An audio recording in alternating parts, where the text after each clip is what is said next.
Stealing the thermometer. Frank was a microbiologist who worked with us when I was a commission salesman. We sold a line of pharmaceutical and industrial filtration equipment, and his job was to support us in our efforts. He was there for guys like me to understand the terms.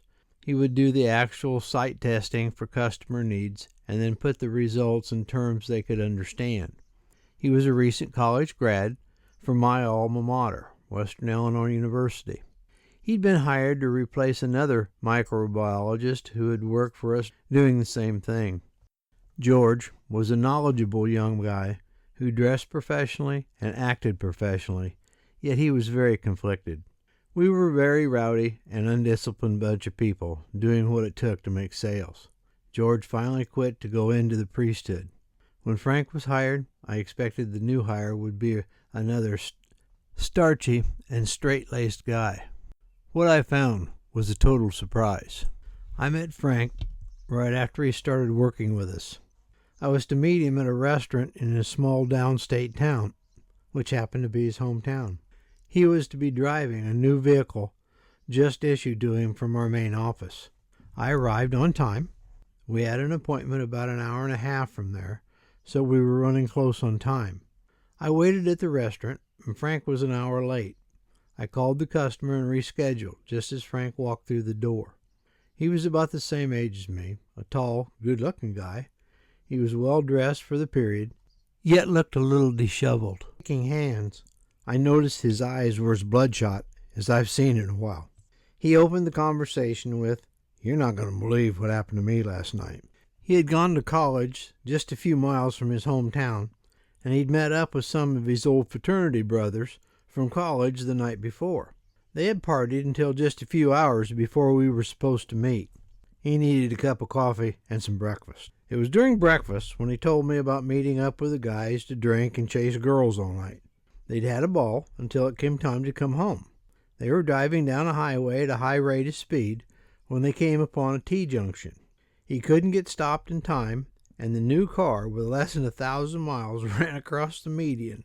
It destroyed all 4 rims and blew out all 4 tires.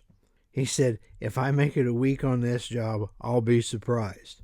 He'd gone out that morning and bought 4 used tires, each of a different kind. The car now had 2 different colored rims and no hubcaps.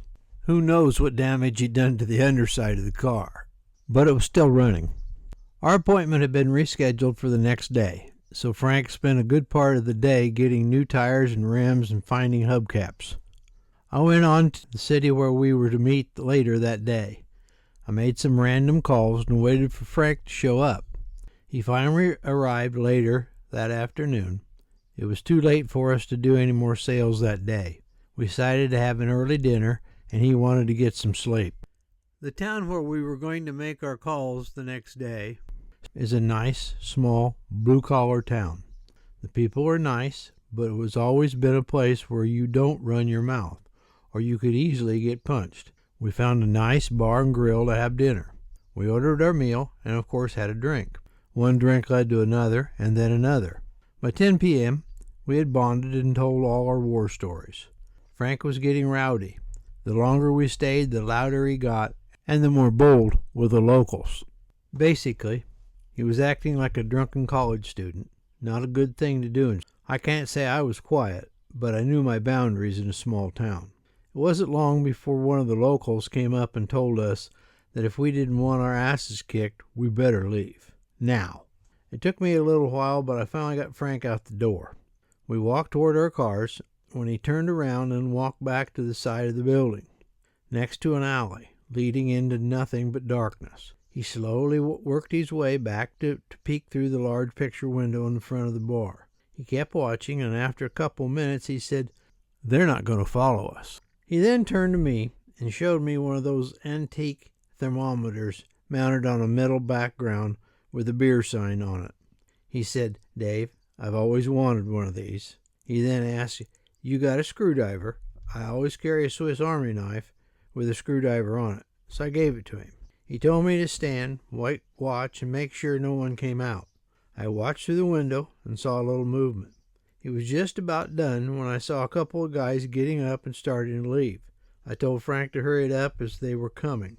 Just then the sign dropped off the side of the building. That's when somebody inside saw me at the window. I could hear him yell, "Gordy, your friends are still outside." Gordy got up and started for the door. Frank grabbed the sign and down the dark alley we ran.